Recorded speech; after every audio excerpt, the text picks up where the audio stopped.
लगाण वर्षा फल तलिया अंचल में बर्तमान बन्या जल प्रवेश कलानी फुलुछि सापुआ नदीर जलस्तर पुराना कटक संबलपुर रास्तार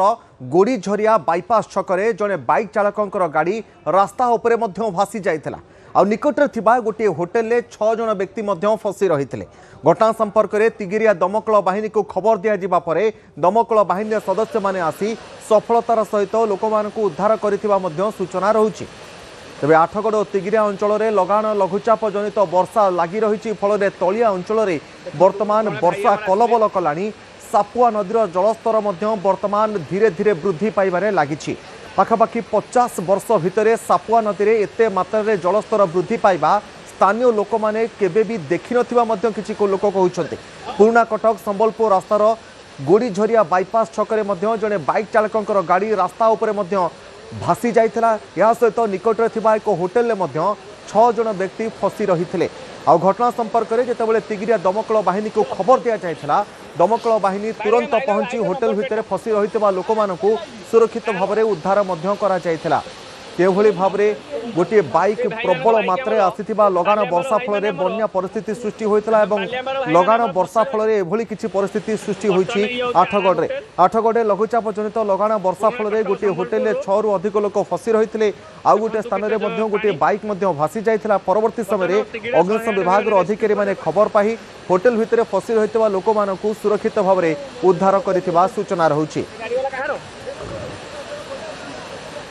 तेज लगातार वर्षा आठगड़ तिगिरिया यह सब अंचल गुड़िक लगी रही विशेष करके आठगड़ और यार आखपाख अंचल गुड़िक लगाण वर्षा जो स्थिति बर्तमान बेहाल विशेष करके तलिया अंचल में बर्तमान पानी प्रवेश करिछि।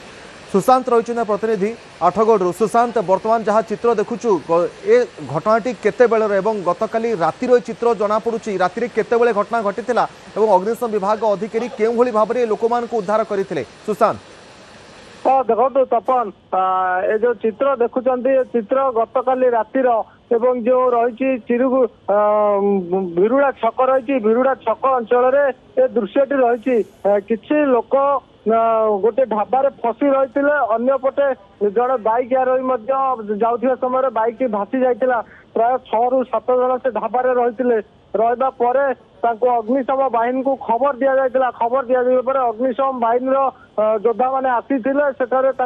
सफलतार सह उद्धार करते प्राय अध घंटार ऑपरेशन चली अध घंटार ऑपरेशन पर 6 जन को सफलतार सह उद्धार करा जाइथिला। ये गतकाली चित्र गतकाली राति चित्र घटीला एवं आज सकाल कथा कहवा सकाळू सामान्य पानी ह्रास होइछि किंतु घर द्वार गुड़िक सब फाटी आँ कर कहार कांथ धसी जाइछि तो केउंठी रास्ता मध्य धसी जाइछि। सापुआ नदी रे बा कंटिया नदी रे जो सेतुरे जो आसी बन्या आसी आठगड़ कथा कहवा तिगिरिया कथा कहवा बड़म्बा अंचल किछि अंचल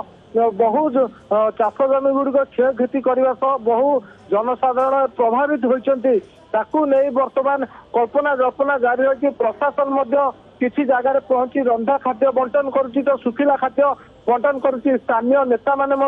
जाई लोक आलोचना करुछन्ति किंतु सबुठारु गोटे बड़ अपडेट दवा कि जेपर्यंत सापुआ एवं कंटियारू पानी न कमिची से पर्यंत लोक समस्या जारी रही लोक मैंने बहुत दुर्दशा।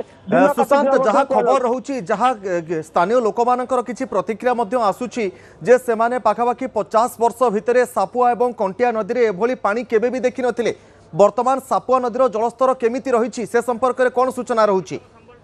निहाती भाव में तपन कहवा मुझे दीर्घ समय सांबादिकता भितर केवल आठगड़ अंचल बड़म्बा अंचल महानदी ही सबु बेले प्रति वर्ष महानदी ही बन्या आसे किंतु सापुआ रे केबे भी हेले बढ़ी आसे नहीं। महानदी रे जेतेबेले बन्या आसे सापुआ नदी अल्प मात्रा रे फुली थाए किंतु चलित वर्ष व्यतिक्रम घटी महानदी रे बढ़ी आसी नहीं। सापुआ नदी रे संपूर्ण भाव बढ़ी फुल आसी जाए विपद संकेत ऊपर एमती कि विभिन्न छोट छोट ब्रिज ऊपर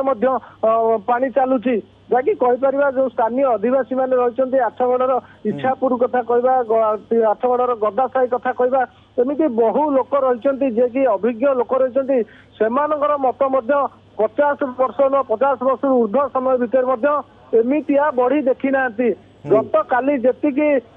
ପାଣି ଥିଲା ବର୍ତ୍ତମାନ ସାମାନ୍ୟ ହ୍ରାସ ଘଟିଛି। ସୁଶାନ୍ତ ଆଉ ଗୋଟେ କଥା ଜାଣିବା ପାଇଁ ଚାହିଁବୁ ସଂକ୍ଷେପରେ ମୁଁ ଜାଣିବା ପାଇଁ ଚାହୁଁଛି ବର୍ତ୍ତମାନ ଯେଉଁ ଅଞ୍ଚଳରୁ ଲୋକମାନଙ୍କୁ ଉଦ୍ଧାର କରାଯାଇଥିଲା ଯେଉଁ ଅଞ୍ଚଳ ଅଗ୍ନିଶମ ବିଭାଗର ଅଧିକାରୀ ମାନେ ହୋଟେଲରୁ ଲୋକମାନଙ୍କୁ ଉଦ୍ଧାର କରିଥିଲେ ସେ ଅଞ୍ଚଳରେ କ'ଣ ଏବେ ବି ବର୍ଷା ପାଣି ଏଇଭଳି ଭାବରେ ଚାଲୁଛି? ଦେଖନ୍ତୁ ସେ ଅଞ୍ଚଳରୁ ପାଣି ସାମାନ୍ୟ ହ୍ରାସ ପାଇଛି ଅର୍ଥାତ୍ ବର୍ତ୍ତମାନ ଯେଉଁ ଭିଜୁଆଲରେ ରାଜ୍ୟବାସୀ ଦେଖୁଛନ୍ତି ଯେତିକି ପାଣି ପାଣି ପାଣି କମିଛି କିନ୍ତୁ ପାଣି କମିଛି କିନ୍ତୁ ଲୋକଙ୍କ ଦୁର୍ଦ୍ଦଶା କମିନି ଯାତାୟାତ ଠିକ ଭାବରେ ହେଇପାରୁନି ବହୁ ରାସ୍ତା ଗୁଡିକ କଟଅଫ ହେଇଛି ଧସି ଯାଇଛି ସ୍ଥିତି ସଜାଡ଼ିବାକୁ ହେଲେ ଦୀର୍ଘ ସମୟ ଲାଗିବ ତପନ। निश्चित भाव में सुशांत आपण पूरा स्थिति उपर नजर रखि था दर्शक बंधु आठगड़ और तिगिरियारू सांघातिक स्थिति वर्तमान सामना को आसला तीन दिन हेब जो लगाण वर्षा राज्य में लगी रही है जो सापुआ नदी जलस्तर धीरे धीरे सापुआ और कंटिया नदीर जलस्तर धीरे धीरे वृद्धि पाउता बेले सापुआ नदी में एभली बड़ धरणर बढ़ी आसवा लोक मैंने 50 वर्ष भितर केबे देखि नथिबा कहउछंती। साधारणतः महानदी में पानी आसिले सापुआ नदी फुली थाए किंतु सापुआ नदी में वर्तमान बढ़ी आसवा जो विभिन्न अंचल प्रभावित होइछि पाखापाखि 4 ରୁ 5ଟି पंचायत वर्तमान जलघेरे रही सूचना रहुछि। Go.